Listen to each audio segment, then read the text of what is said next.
আজকে ৩৯ মনোমণ্ডল কমিটির উদ্যোগে আমাদের কলেকারিয়া যে ন্যাচারাল পার্ক আছে সেখান থেকে আমরা বিজয় মিছিল উদযাপন করছি।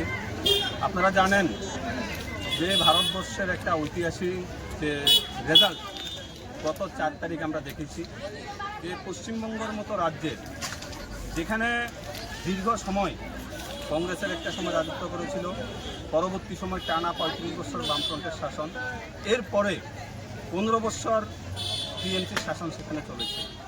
এই দীর্ঘ সময়ের মধ্যে সেখানে বিশেষ করে যারা হিন্দু অধ্যুষিত মানুষ রয়েছেন, এলাকার মানুষ রয়েছেন, তাদের উপর যে অকথ্য অত্যাচার সেখানে হয়েছে, তারই প্রতিবাদে ওয়েস্ট বেঙ্গল বিশেষ করে এখানে ব্যাপক সংখ্যক মানুষ সেই প্রতিবাদের গ্রুপ হিসাবে আমরা দেখেছি সেদিন 4 তারিখ একেবারে 2/3 আসন নিয়ে ভারতীয় জনতা পার্টির সরকার সেখানে প্রতিষ্ঠিত হয়েছে।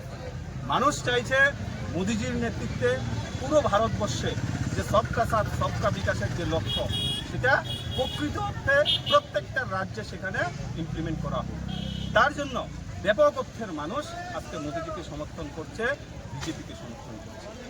আমরা পরবর্তী সময়ে দেখেছি যে আসাম এবং পুদুচেরি এই দুটো রাজ্যেও ভারতীয় জনতা পার্টির সরকার এখানে প্রতিষ্ঠিত হচ্ছে।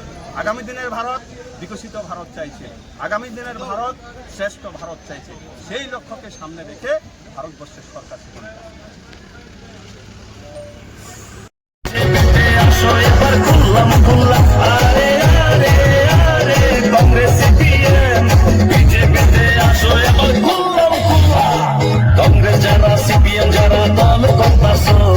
এসব দল সাইরা তোমরা বিজেপি আসো।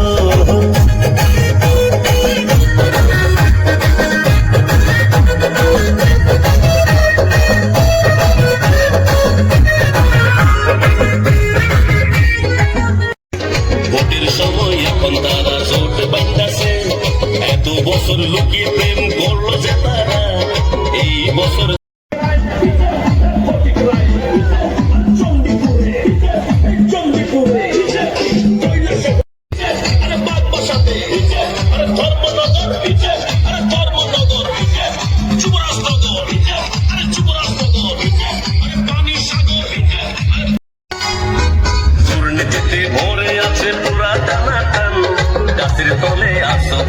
দেশ জুড়ে বিজেপি, অত্যাচারের জায়গা নাই, ভ্রষ্টাচারের জায়গা নাই, বামফ্রন্টের জায়গা নাই, জায়গা